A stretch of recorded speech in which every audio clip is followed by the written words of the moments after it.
Most people spend their lives trying to make their heart's fondest dreams come true. Isn't that what life is all about, the pursuit of happiness? We search endlessly for ways to acquire the things we desire, and we're willing to sacrifice much to achieve them. We never imagine that getting our heart's deepest desires might be the worst thing that can ever happen to us. My wife and I once knew a single woman, Anna, who wanted desperately to have children.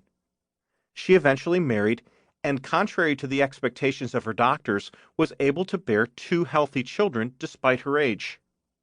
But her dreams did not come true.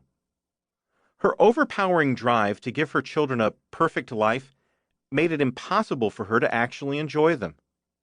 Her overprotectiveness, fears and anxieties, and her need to control every detail of her children's lives made the family miserable. Anna's oldest child did poorly in school and showed signs of serious emotional problems. The younger child was filled with anger. There's a good chance her drive to give her children wonderful lives will actually be the thing that ruins them. Getting her heart's deepest desire may end up being the worst thing that ever happened to her.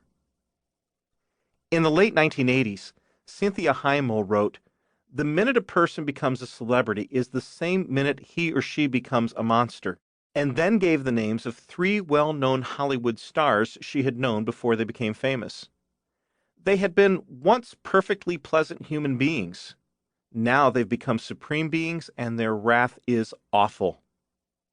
She went on to say that under the pressure of fame and celebrity, all your character flaws and miseries become twice as bad as they were before.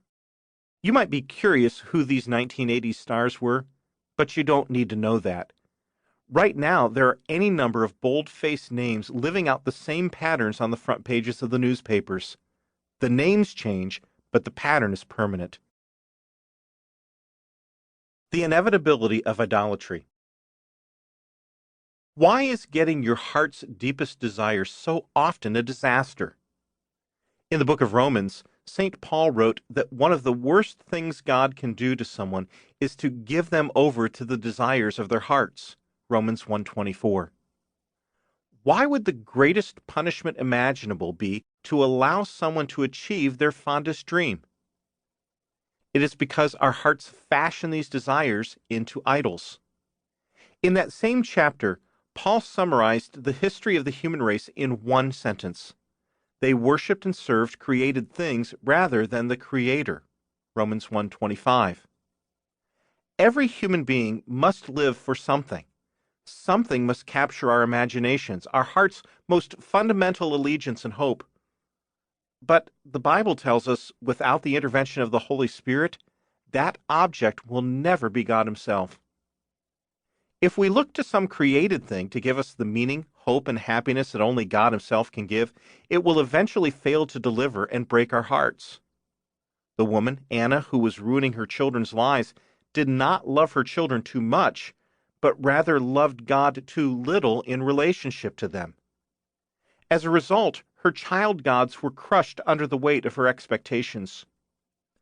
Two Jewish philosophers who knew the Scriptures intimately concluded the central principle of the Bible is the rejection of idolatry.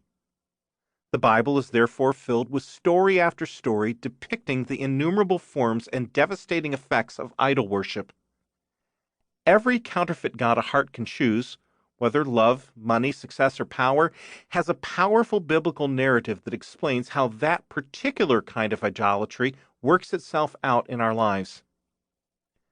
One of the central figures of the Bible is Abraham. Like most men in ancient times, he longed for a son and heir who would carry on his name.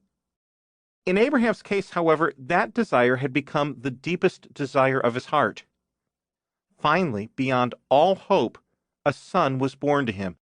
He now had all he had ever wanted. Then God asked him to give it all up.